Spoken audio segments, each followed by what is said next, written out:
What's up, guys, and welcome back to Bible from the Dunns. Today we're in 1 Samuel chapter 7 and 8. Let's get started. So, the Israelites have just gotten their ark back from the Philistines, and so they take it to the people of Beth Shemesh. That's hard to say. So, they entrust it into this guy named Abinadab, who recruits Eleazar as a priest to watch over the ark. And this is after yesterday when they made all the bad decisions. Yeah. So they're trying to fix this. Okay? So Samuel speaks to all the people of Israel, and he's basically scolding them or getting on to them because of all the bad decisions they've made and for them having false gods. And he tells them that if they didn't have false gods, then maybe they would be able to defeat the Philistines. And so the people of Israel, they say, hey, you know what, Samuel, that's a great idea. Maybe let's just get rid of all our false gods and we could win. So they get rid of their false gods and decide that they will only serve the Lord from then on. And then, so the Philistines, they're planning an attack on the Israelites. But since the Israelites have gotten more loyal to God, he causes a great quake. And this is in the middle of Samuel preparing an offering, basically to ask for forgiveness to God. Samuel's in the middle of burning an offering of a lamb to these people. And while he's doing that, the Philistines plan an attack and they're coming. Okay.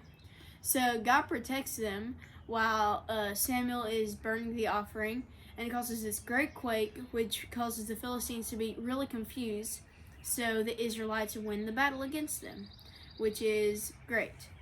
So we move on to chapter 8. Well, real quick, chapter 7, so after God helps the Israelites defeat the Philistines, Samuel gets a stone. Oh, yeah, and he makes an altar, and he names it Ebenezer, which means God has been with us up until this point. And that serves as a reminder to the people of Israel that they need to trust God. So now we move on to chapter 8. And Samuel has basically been governing and helping out Israel for a really long time. So he's gotten old by now. So he entrusts his position to his two sons, Joel and Abijah, who are pretty bad people. So the people of Israel, they're not happy with this because they don't like Samuel's sons. So they go to Samuel and they say, hey, why are you appointing them? They're terrible. Which, if I had a son, I would not want someone saying that to me. Anyway, so they say, why can't we be like everyone else and just have a normal king? So Samuel goes to God and he prays to him about it. And then God's response was, well, listen to them. If they want a king, give them a king. But warn them that they're going to regret it because the king has the right to take pretty much anything he wants from them. But this was not God's plan. God did not, this is not something he wanted. Yeah, God's trying to teach and them so, a lesson. but God's telling Samuel, they're not rejecting you, Samuel, they're rejecting me. And so, if that's what they want, let's show them what it's like. So Samuel tells them this, and they really just don't care. They want to be like everyone else, and they want to have a king because they see no problems with that. Which, I mean, seriously, guys? Anyway, Mama, is that it? All right. John, what was your takeaway? Okay, my takeaway was when God helped Beth Shemesh. Israel? Is that right? Yeah. Israel to win the battle. And that tells us that God is always on our side and he will help us win our battles. And he wants us to be on his side. And at that point, that's when they had decided that they were going to follow God and get rid of their false gods. So, yes, he was excited that they were for him, and for as long as they worshipped him as their one true God, the Bible tells us that they would have victory over the Philistines. And so that was proof right there. Yep. Okay, Jax? All right, so I actually had two takeaways. First of all, I really liked how God took care of his people while Samuel was making an offering to them. And then that was like really good, because we should always remember to thank God, and because we thank him, he just gives us more and more reasons to thank him. And then my second takeaway was when Samuel finally convinced the Israelites to get rid of all their idols and false gods. So they say, okay, Samuel, now today we might not have things we consider idols or false gods, but we have little trinkets that we not necessarily hold in a higher esteem than we do God, but we just put them up next to him and say, oh, I think you're just as important as God. Sometimes these things can be like phones and stress or anything you wrap your mind around. It doesn't even have to be something you hold. But anyway, if we just let all that go and put our trust in God, things are going to be much better. I agree. I also had 2 takeaways. So my first takeaway from today was about the Israelites comparing themselves to other nations. I think this is something that every human struggles with, and it's never helpful or productive or good when we compare ourselves to others. The Israelites were looking for their identity, but the sad thing is God already gave them an identity. They were special. They were God's chosen people. And then the Israelites wanted to be like the other nations, but God did not want them to be just like the other nations. He wanted them to be different, to be set apart. He wanted them to stand out and to bring honor and to glory to God's name. But it's like the Israelites forgot all about all of those things.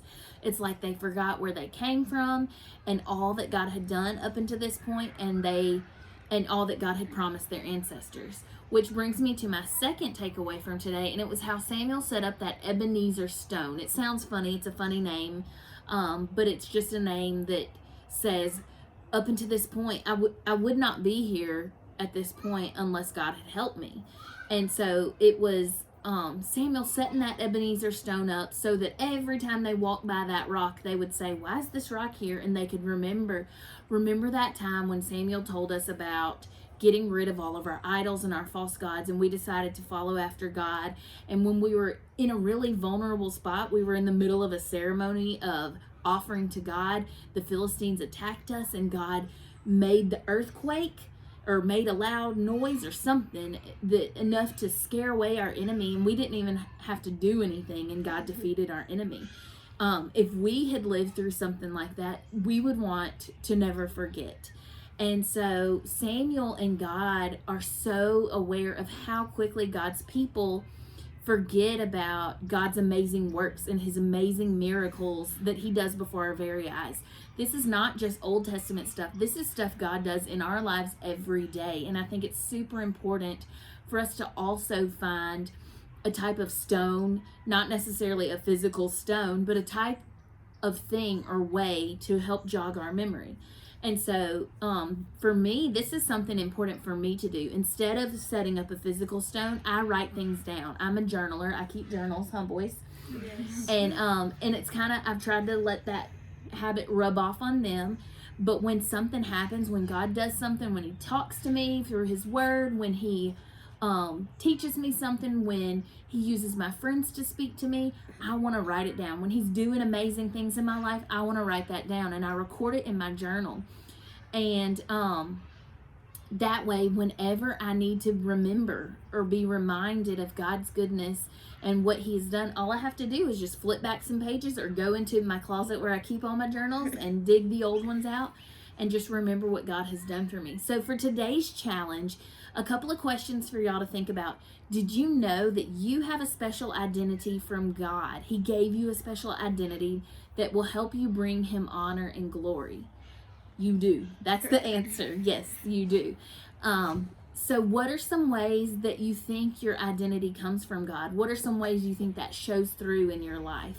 Y'all think about those things. And then a challenge, find a way to set up your own Ebenezer stones. We want to challenge you. Specifically, maybe try keeping a journal. It doesn't necessarily have to be something you write in every single day. There's no rule saying you're not a journaler if you don't write every single day in your journal. And so that's a cool thing about keeping a journal. There are no rules. You can write in it only, when God does big things, or you can write in it daily if you want. But just have fun. If this is something that you plan to start, and you watch our show you're watching right now, if this is something you plan to start, have your parents comment on this video post on our Facebook page, because we would love to send you a journal, your very own special journal. So we want to encourage you to keep track of what God's doing in your lives and set up your own Ebenezer stones. All right, friends, y'all have a great day. Bye. See you tomorrow. Bye.